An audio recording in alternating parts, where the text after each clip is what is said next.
My friends, I am in your debt. Think nothing of it. Your wounds are healing well, I trust. Some wounds do not heal.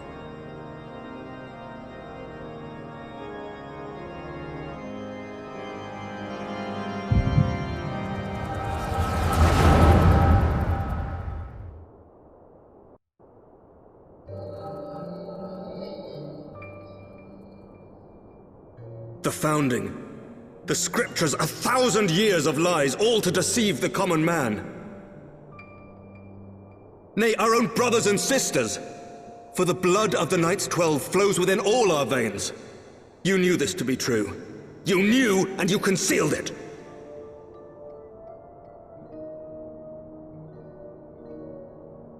I should be interested to hear how you came by this knowledge. But yes, you have the right of it.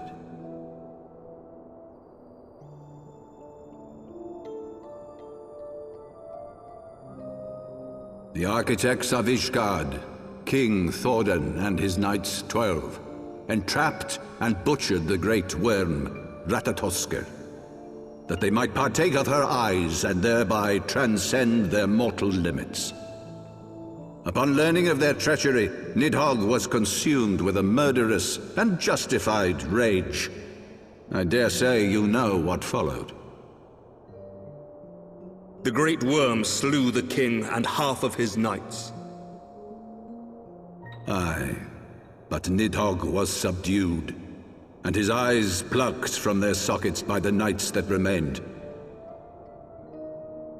Their one mistake was to show mercy, for from his brother Hreysvelgr did Nidhogg receive a new eye, thus rejuvenating his form and empowering him to embark upon an eternal quest for vengeance.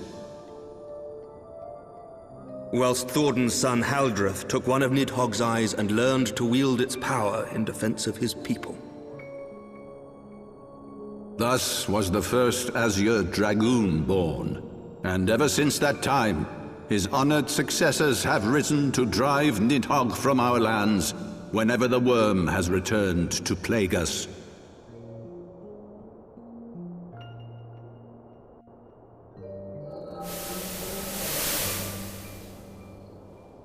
I ask you, my son, will you answer for my sins? Will your son and his son answer for me as well? What do you mean?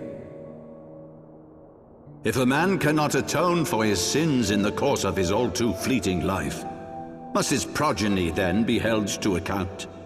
Must every subsequent generation be judged as well? Thordan's betrayal of Ratatoskr was an unconscionable, unforgivable sin. Should we then, as his descendants, meekly surrender ourselves to an eternity of punishment? Nay, say I. I would not see our children sacrificed in a vain attempt to appease an implacable foe. Dragons are not like us, my son. To they who live forever, the wrongs of antiquity are as those of yesterday. No reparations shall ever suffice. This fact alone should serve as ample justification for our actions. Yet some refuse to see it as such. For men like you, who yearn to commit themselves to a nobler cause, a more compelling narrative is required. This is your solution. This is how you protect our people. You have given us a lost cause, a death sentence. With your compelling narrative, you but doom our countrymen to give their lives for a lie. And they do so gladly. Highborn and lowborn alike are proud to serve, to fight and die for their country.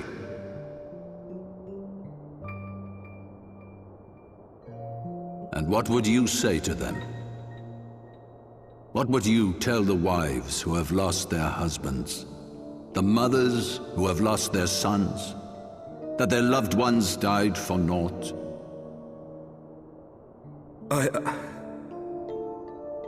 Over the course of 1,000 years, countless men have donned these robes, and every one of them came to accept the necessity of this solution. Once, I hoped you might come to accept it as well.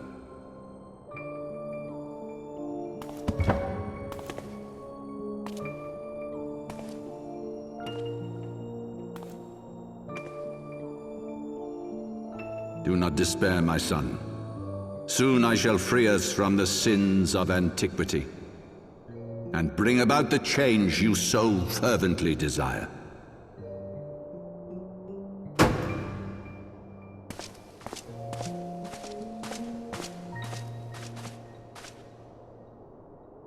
If he has spoken with others, I would have their names.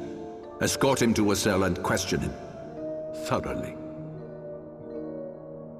Your Eminence.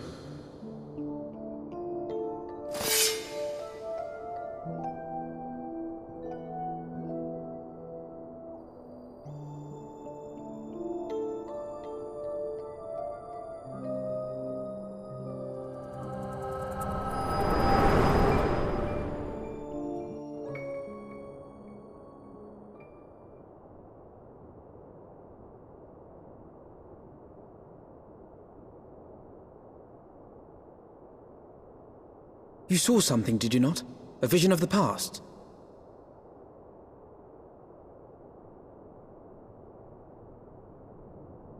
So this is the power of the Echo.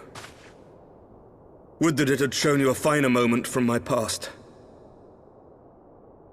'Twas an exercise in futility, as you saw. Faced with the firmity of his conviction and his many ready rejoinders, my words deserted me. To be frank, I am embarrassed to recall it.